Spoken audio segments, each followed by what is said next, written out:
তুই এটি বলে আমার ছোট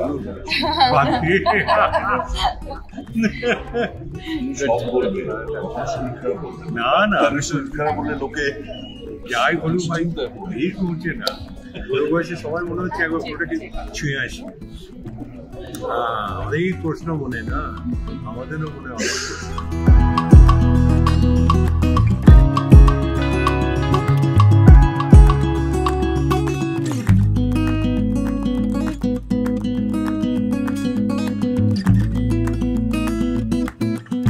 যখন থেকে এই চরিত্রতে মানে এই সিনেমাটার সঙ্গে যুক্ত হয়েছি, তার আগে থেকেই তো ঘটনাটার সঙ্গে যুক্ত। আর এটা তো শুধু পশ্চিমবঙ্গের নয়, এটা তো সারা ভারতের একটা সমস্যা। আর সমস্যার সমাধান আমরা জানি না, প্রশ্ন মনে অনেক আছে, সেই প্রশ্নগুলো জাগিয়ে তোলা হয়েছে। হ্যাঁ, এরকম একটা সাবজেক্ট নিয়ে ছবি করতে সাহস লাগে, সেটাই মিলন দেখিয়েছে। আমি ওকে জিজ্ঞেস করেছিলাম এমন কিছু নেই তো যাতে এটা আটকে দেবে, বলেছিল না দাদা, সত্যি তাই, সব জিনিসটাই আছে, কিন্তু ওই ভাষা প্রশ্ন মনে জাগবে, উত্তর খুঁজতে হবে।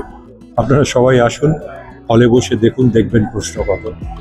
আমি যে চরিত্রটা করেছি এটা একটা চ্যানেল হেডের, কত রকম তাদের ওপর প্রেশার থাকে, নিজস্ব জীবনটাকে ভুলে গিয়েও কাজ করতে হয়। অদ্ভুত একটা ডায়ালগ আছে জানেন, লুঙ্গিতে আগুন লাগলে খুলে ফেললেও বিপদ, পড়ে থাকলেও বিপদ। সেটাই কিন্তু জীবন রিপোর্টারদের। আপনাদের তো তাই, জানেন তো কত প্রতিকূল অবস্থার মধ্যে কাজ করতে হচ্ছে।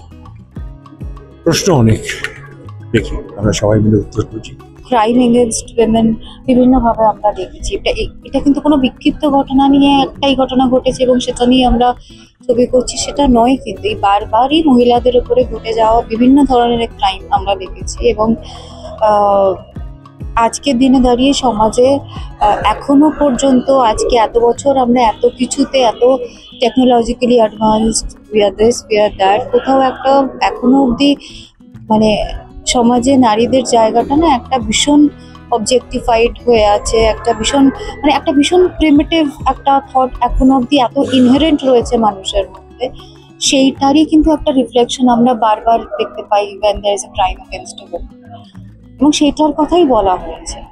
এবং এই যে প্রশ্ন নামটা, এই প্রশ্নটা কিন্তু বাইরের কাউকে নয়, প্রত্যেকটা মানুষের নিজের ভেতরে যারা এই ধরনের জঘন্য ঘটনা অপরাধ করে তাদের ভেতরের যে একটা মানে অ্যানিমাল ইনস্টিংক্ট একটা রয়েছে, মানে এই ধরনের কাজ যারা করে তারা তো সুস্থ স্বাভাবিক মনুষ্যত্ব নিয়ে বেঁচে থাকা মানুষ নয়, তাদের মধ্যে কোথাও একটা ভীষণ সাংঘাতিক এটা একটা অ্যানিমালিস্টিক একটা পাশবিকতা কাজ করে, তবেই তিনি এর ধরনের একটা ঘটনা ঘটাতে পারেন।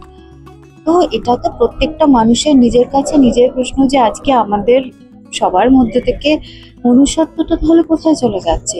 এবং কিছুকে গভর্নমেন্টকে ব্লেম করে আমাদের চারপাশের সিচুয়েশন, আমাদের চারপাশের এনভায়রনমেন্ট, আমাদের চারপাশের হোয়াটএভার ইট ইজ, সেগুলোকে ব্লেম করে আমরা গা ঝাড়া দিয়ে থাকতে পারি, চোখ বুজে থাকতে পারি? আমার তো মনে হয় মেন প্রশ্ন সেটাই হওয়া উচিত। দেখুন, ছবিকে ছবির জায়গা থেকেই দেখি আমরা, এটা একটা সামাজিক ছবি, তো সামাজিক কারণেই বেশ কিছু সামাজিক প্রশ্ন উঠে আসছে, সেই প্রশ্নগুলোর উত্তর খোঁজার জন্যই এই সিনেমাটা, যেটার নাম প্রশ্ন। ভেরি ওয়েল স্ক্রিপ্টেড, আমার খুব ভালো লেগেছে। তো সেই প্রশ্নগুলোর উত্তর খোঁজার জন্য এই ছবিটা, আশা করি দর্শকরা যারা হলে যাবেন তাদের মনেই একই প্রশ্ন নিয়ে যাবেন, এবং সেই প্রশ্নের উত্তর খুঁজে পাওয়া যায় কিনা সেটাই দেখার, সেটা বলবো না আগে, সেটার জন্য হলে গিয়ে ছবিটা দেখতে হবে। আমি বলবো যে প্রত্যেকটা সন্তানকে তার লক্ষ্য পূরণ করতে মা বাবার হাতটা শক্ত করে ধরা উচিত। সেই লক্ষ্য পূরণ করতে গিয়ে বিভিন্ন ভালো ভালো ঘটনাও যেরকম ঘটবে, সমাজবদ্ধ জীবনে বিভিন্ন রকম ঘটনা সম্মুখীন হতে হবে। তখন যদি সন্তানের কখনো পিঠে মাথায় হাত ধরতে হয়, সবাই ধরুন, সন্তানের পাশে থাকুন। এবং তিতলি খুব লড়াইও করেছিল যে আমাদের প্রত্যেকের জীবনেই লড়াই আছে। তিতলি এই সমাজবদ্ধ একটা প্রাণী, তারও লড়াই ছিল, তার মা বাবারও লড়াই আছে তাদের মতো করে, কিন্তু হাল ছেড়ে দিলে চলবে না, কণ্ঠ ছাড়তে হবে। তার জন্যই প্রশ্ন। হ্যাঁ, 25 তারিখ মুক্তি পাচ্ছে। আমরা যেহেতু সিনেমা থিয়েটার শুধু বিনোদন নয়, অনেক সমাজ সংস্কারের কথাও বলবো, থাকবে প্লেয়ারে। আপনারা দেখুন, মানে ছবিটা দেখুন, আমাদের প্রত্যেকের যে প্রচেষ্টা, সেটা আপনারা না দেখলে তো ফুলফিল হবে না, পূর্ণতা পাবে না। আপনারা আসুন, আমাদের এসে দেখুন। Thank you. আমি ভীষণ আনন্দিত, কারণ প্রশ্ন আমাদের সকলের মনের মধ্যে আছে। এই প্রশ্নগুলোর উত্তর পাওয়ার জন্য আমরা রাস্তা খুঁজেছি। সেখানে এটা আমার আর একটা মাধ্যম হলো, যেখানে প্রশ্নগুলো তুলতে পারছি। আমরা তো কাজ অনেক সময় পাই, যেমন ভালো একটা চরিত্র পেয়ে আমরা আনন্দিত। সেরকম এইরকম একটা কন্টেন্টে, যেখানে এই কন্টেন্টটা এটা রয়েছে, সেখানে আমি একটা পার্ট, আমি জানতে পারছি আচ্ছা এইভাবে আচ্ছা এই প্রশ্নগুলো আরো রয়েছে। আমি ভীষণ আনন্দিত এই প্রজেক্টে যুক্ত হতে পারে। একদম ব্যথিত নয়। আমার আর একটা কথা বলার জায়গায় ফিল্মটা খুব ভালো লাগছে, সবাই অ্যাপ্রিসিয়েট করছে, গানগুলোও দেখছে, পছন্দ করছে। এর থেকে বড় চাওয়ার তো কিছু হতে পারে না। আমরা কষ্ট করে কাজ করি, কিন্তু টোটালটাই ছাড়ি হচ্ছে অডিয়েন্সের ওপর, আপনাদের ওপর। এবার আপনারা একটা ভালো জিনিসকে খারাপ বললে সেটা আমাদের মাথা নিচু করে মেনে নিতে হবে, আর একটা ভালো জিনিসকেও খারাপ বললে টোটালটাই হচ্ছে আপনাদের ওপরে। তো সবাই অ্যাপ্রিসিয়েট করছে, ভালো লাগছে। এবং এখন উনি দুটো অভিনেত্রী রয়েছে, তোমার সাথে কাজ কি বলবে এদের সাথে কাজ করে?